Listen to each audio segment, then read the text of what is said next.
guys, it's me Paula. Another day, another vlog na naman. So for today's ganap nga guys, samahan nyo akong mamalengke dito sa Camp Mart dahil meron po tayong rides bukas. Dito nga namin naisipan mamalengke guys dahil tumatanggap sila ng GCash dito at wala kaming dalang cash. So matagal-tagal na rin kaming hindi nakapag long ride ng 2 days dahil yung mga nakaraan ay tigwa 1 day ride lang yung ginawa namin. Kaya hindi talaga namin bumili kahit mga konting chichirya or pagkain lang, snacks, ganun para mas makatipid kami sa biyahe. So pinili namin dyan yung chichirya tigda-2 or yung liit-liit. Bukod sa mura siya, ay pinili lang namin yung malilit na snacks para nga kakasya dun sa lalagyan namin. Bumili na nga kami ng ziplock, guys. Para yung mga damit namin ay maayos namin. Bala kasi namin silang ihiwa-hiwalay para pag kukuha kami ng damit sa bag, talaga naka-assemble na yung parang outfit 1, ito yung outfit 2, talaga sama-sama na sila sa isang ziplock. Bukod sa hindi na maluloko, eh hindi na magugulo yung bag namin. Bumili nga ng Cobra yung kasama ko para hindi siya antukin during biyahe. Dahil medyo nasanay na rin kami sa pagra-rides, alam na rin namin yung mga dapat hindi bilhin at dapat bilhin. So, ang expect lang namin na budget na magagastos dyan guys ay 500 pesos.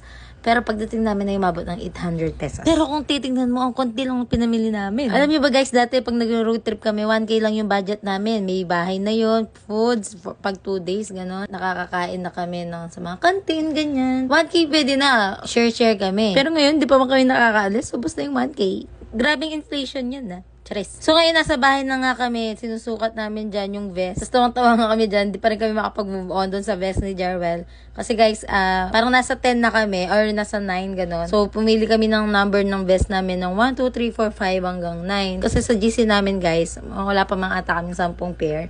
Si Jarwell talaga nilaban niya yung number 7. Tapos yung pagkakatahi sa kanya, nakita namin number 90. So kailangan pa namin maghanap ng 89 members para makasali siya. Charis. Yung tipong kapag nakumpleto na yung 90 best, yung tipong nasa harapan na kami siya, nasa dulong-dulo pa siya. Charis. So, ang unang nagpack nga dyan si Jency Vlog. So, habang siya nagpapack ako, litong-lito na ako niyan, guys. Hanap ako ng hanap ng mga damit ko. So, akala nga namin dyan, guys, hindi magkakasya yung ziplock kasi maliit nga lang siya kahit na XL yung nakalagay. Pero buti na lang ay madiskarte itong kasama ko. At napagkasya niya yung short, damit at brief niya.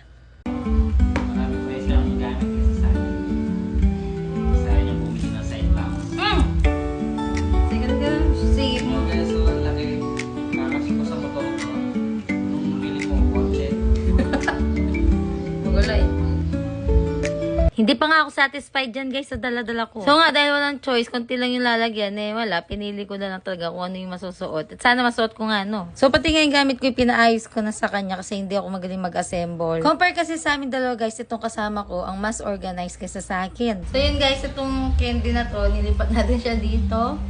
Yan, so pang contact lens makeup ata to pero hindi ko siya nilagay. Hindi pa to nagamit guys.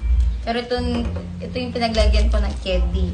Kasi yung bag ko na gagamitin ay pang food lang, saka alcohol. Para handy-handy lang siya. During biyahe kasi guys, ito yung nakasuot sa akin na ganyan.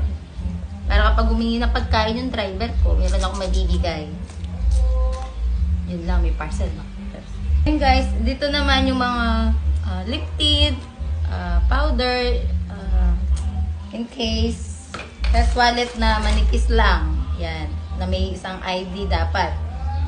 So, ayun nga yung sasakyan natin guys sa Gitsit. At first time po namin magta-travel na kasama siya. At good thing naman guys ay sumakto yung mga gamit namin. Pati itong Cobra na to kasi alam namin no, during biyahe kapag nauuhaw yung nagda-drive ay meron siyang makukuha. Hindi na kami mangangalkal sa compartment or sa top box. Buti na lang kasya siya. So, kasama nga natin dyan guys ang Team Palaboys bukas. Hindi nga lang kami kumpleto kasi may mga event yung kasama namin. Parang nasa 4 na motor kami bukas. So, sa mga gustong mag-rides dyan guys, kung kalala nyo naman kami at malapit kami sa inyo, pwede po kayong sumama sa amin. Hindi naman po siya exclusive na pang sa amin lang, ganyan. Kaya nga nagpagawa kami ng vest para sa mga gusto pa or parang gusto mag-join sa community namin, ganyan. Magkaroon din sila ng vest. Importante din kasi yun guys, para hindi ka ganun pansinin sa mga nanghuhuli sa daan. Pero syempre, make sure dapat complete yung papers mo kapag gusto mong mag-rides, okay yung motor mo. Meron kang proper outfit na dapat naka-shoes, helmet, jacket, and etc. So yung vest guys ay pinagawa namin sa nagkakalagang 700 pesos each. Of course, shoulder nyo yon kung gusto nyo mag-join or magpagawa. Hindi naman yun sa pilitan, guys. So, ang pupunta natin bukas, guys, ay Dinadjawan sa Aurora. At alam kong mahaba-habang biyahe po yun. So, magpapahinga po kami agad ngayon, guys. Buti na nakapag-edit ako. So, yun lang, guys. God bless your heart.